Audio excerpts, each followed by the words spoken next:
ਕਬੂਲੀਅਤ ਸਫਦਰ अता जी फरमाए। बिस्मिल्लाह करो, सुनाओ कुछ। ਅੱਜ ਜਿਸ ਤਰ੍ਹਾਂ ਫਿਰ ਗੱਲ ਪਾ ਕੇ ਮਾਮਾ ਦੀ ਹੋਈ ਆ ਤੇ ਮੈਂ ਉਹਨਾਂ ਤੋਂ ਹੀ ਸ਼ੁਰੂ ਕਰਾਂਗਾ जी जी।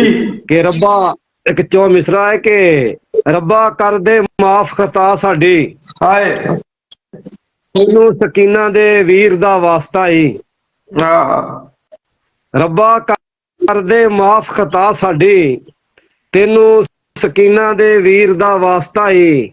ਮਨ ਵਾਸਤਾ ਬਾਸ ਦੇ ਬਾਜ਼ੂਆਂ ਦਾ, हाय ਤੈਨੂੰ ਅਸਗਰ ਦੇ ਤੀਰ ਦਾ ਵਾਸਤਾ ਹੀ। हाय।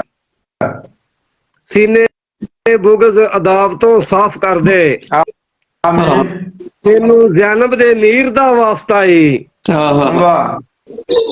ਬਖਸ਼ ਜਿਗਰਾ ਕਾਸਮ ਦੇ ਜਿਗਰ ਵਰਗਾ, हाय। ਤੈਨੂੰ ਅਜ਼ਮੇ ਸ਼ਬੀਰ ਦਾ ਵਾਸਤਾ ਹੀ।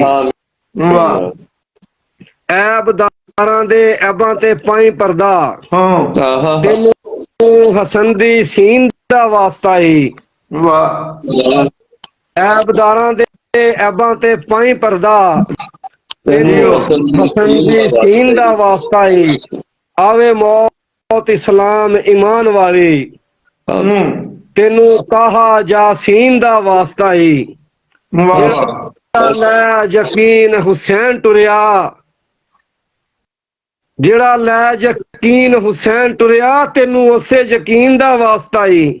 वाह। ਹੋਵੇ ਨੇਕਾਂ ਦੇ ਵਿੱਚ ਸ਼ਮਾਰ ਸਫਦਰ, वाह। ਤੈਨੂੰ ਕਰਬਲ ਜ਼ਮੀਨ ਦਾ ਵਾਸਤਾ ਹੀ।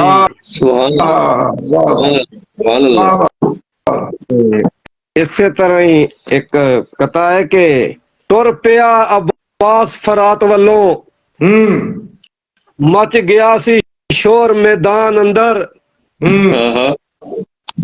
ਤੁਰ ਪਿਆ ਅਬਾਸ ਫਰਾਤ ਵੱਲੋਂ, ਮਚ ਗਿਆ ਸੀ ਸ਼ੋਰ ਮੈਦਾਨ ਅੰਦਰ।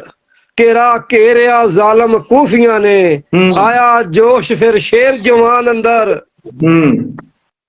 ਮਾਰ ਕਬਜ਼ੇ ਤੇ ਹੱਥ ਕੱਢੀ ਤੇਗ ਸੈयद, ਮਜ਼ਾ ਲਿਆ ਫਿਰ ਤੇਗ ਚਲਾਨ ਅੰਦਰ।